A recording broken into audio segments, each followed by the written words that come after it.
2022 के विधानसभा चुनाव को लेकर सियासी हलचल लगातार तेज हो चुकी है। हमारे साथ बात करने के लिए सुहेलदेव पार्टी के राष्ट्रीय अध्यक्ष ओम प्रकाश राजभर जी हैं। राजभर जी ने आज AIMMI के अध्यक्ष ओवैसी से मुलाकात की है। ओवैसी से उनकी क्या मुलाकात हुई है, इस विषय पर हम सीधे उनसे बात करेंगे। सर, आज आपने ओवैसी से मुलाकात की है। उत्तर प्रदेश में 2022 का चुनाव है। सियासी समीकरण की बात कही जाए तो एक तरफ आप, इसके पहले बीजेपी से आपका गठबंधन था, अब आप ओवैसी के साथ गठबंधन करने जा रहे हैं, क्या कहेंगे? देखिए, पूरा देश गठबंधन के दौर से जूझ रहा है। लंबे समय से हम देख रहे हैं, आज केंद्र में भी बीजेपी की सरकार है तो गठबंधन की सरकार है, यूपी में भी गठबंधन की सरकार है, जहां भी सरकारें हैं, बिहार हो, सब जगह गठबंधन के दौर चल रहा है। महाराष्ट्र में गठबंधन की सरकार है। तो यहाँ हम लोगों ने साल भर पहले से ही एक गठबंधन भागीदारी संकल्प मोर्चा के नाम से हम लोगों ने गठबंधन बनाया, जिसमें माननीय बाबू सिंह कुशवाहा, श्रीमती कृष्णा पटेल, प्रेमचंद प्रजापति, रामसागर बिन, बाबूराम पाल, रामकरण कश्यप, अनिल चौहान, हम लोग मिल करके 8 लोग मोर्चा बना के हम लोग अभियान चला रहे हैं। हमारा प्रयास है कि अलग अलग लड़ने से बेहतर है कि हम लोग मिल के लड़ा जाए। उसी कड़ी में आज माननीय ओवैसी जी से मुलाकात हुई है। हमारी उनकी बात पहले से चल रही थी, तो उन्होंने भागीदारी संकल्प मोर्चा में 2022 में मिल के चुनाव लड़ने की बात उन्होंने कहा है। भागीदारी संकल्प मोर्चा की बात कर रहे हैं तो हाल ही में जो भारतीय जनता पार्टी है, उन्होंने पंचायत चुनाव के लिए आगे कदम बढ़ाया है। तो आपको लगता है कि जो क्षेत्रीय जो पार्टियां हैं, या जो क्षेत्र में अपने मजबूती की बात कही जाए, उसको लेकर के आप पंचायत चुनाव में भी जाने वाले?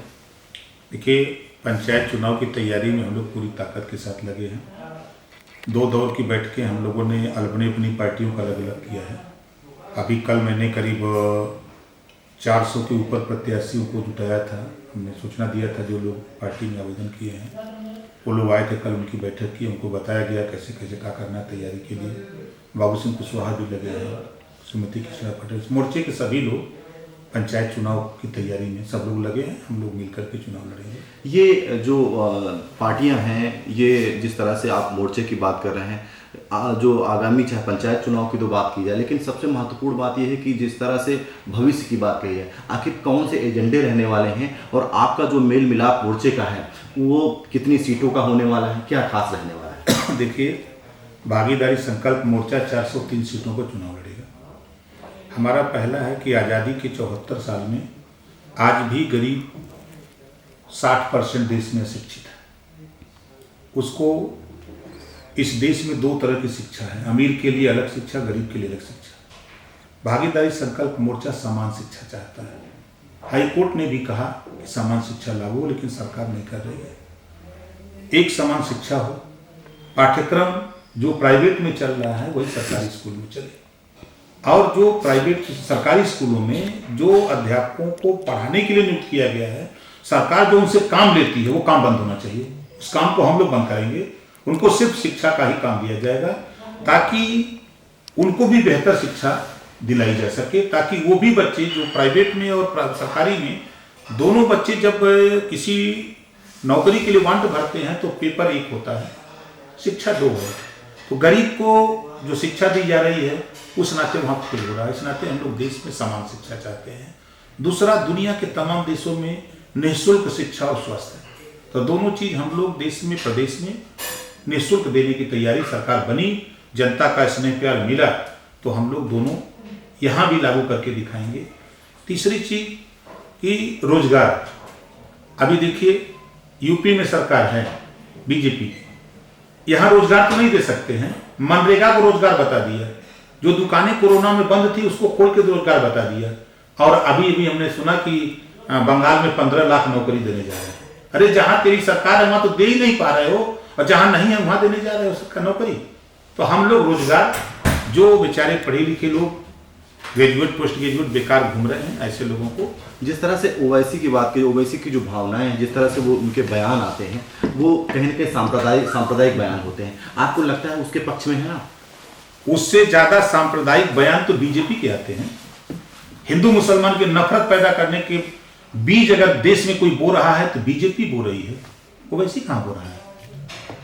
सबसे ज्यादा नफरत आप बताइए, कोरोना जैसी महामारी में सरकार के देश में बीजेपी की है। आपने दिल्ली में परमिशन दिया, पुलिस वहां की बीजेपी के अधीन है। वीजा किसने दिया? जो विदेशों से लोग आए, आप कह रहे थे ना कि ये मौलाना लोग लेके आ रहे हैं कोरोना, वीजा किसने दिया? दूसरे को बेवकूफ बनाते हो आप। नफरत की बात, कोरोना जैसी महामारी में नफरत किसने पैदा किया? बीजेपी के मंत्री विधायक हिंदू मुसलमान में नफरत पैदा कराया, और आज भी नफरत की बात बोलते हैं। उनके जबान से निकला पाकिस्तान। कभी आपस में भाईचारा मिल्लत की बात नहीं, कभी किसानों के मुद्दे पर, रोजगार के मुद्दे पर, कभी शिक्षा के सवाल पे, कभी स्वास्थ्य के सवाल पे ये डिबेट करते हुए नहीं मिलते हैं। ये सिर्फ पाकिस्तान की बात करते हैं। आपको लगता है जो ये मोर्चा है आने वाले 2022 में या पंचायत चुनाव में एक नया गुल खिला सकता है? देखिए, जो पार्टियां बौखलाई हैं, जो मोर्चा हमारा है, कुशवाहा का उठ, पटेल का उठ, राजभर का उठ, चौहान का, बिंद का, केवट का, मल्ला का, पाल का, प्रजापति के, जो हमारे मोर्चे में अभी तक जो पार्टियां हैं, हम उन्हीं पार्टियों को मान लें, उनके वोट को एक बड़ा वोट हम लोगों का हो गया। एक आखिरी सवाल है, भारतीय जनता पार्टी कहती है कि हम जाति की राजनीति नहीं करते हैं, हम विकास की राजनीति करते हैं, लेकिन आप जाति की बात कर रहे हैं। भारतीय जनता पार्टी अगर जाति की बात नहीं करती तो इसकी सरकार में तहसीलों में, उत्तर प्रदेश के सभी तहसीलों में ठप्पा मार के जाति प्रमाण पत्र दिया जा रहा है, और उत्तर प्रदेश के सभी थानों पर जाति पूछ करके थानेदार की नियुक्ति हो रही है, डीएम की हो रही है, एसपी की हो रही है। जाति की राजनीति नहीं करते तो जाति के नाम पर मंत्री क्यों बनाया है? जाति के नाम पर टिकट क्यों देते हो? जाति के नाम पर समीकरण बैठाते हो और कहते हो कि हम जाति की राजनीति नहीं करते। देश में कोई पार्टी नहीं है जो जातिवाद न करती हो। ये खाली बोलने के लिए है। धरातल पर जाति संगठन बनता है, इस जाति को पकड़ो उस जाति का वोट आ जाएगा, इस जाति को पकड़ो तो वोट मिल जाएगा। ये खेल बीजेपी नहीं कर रही है।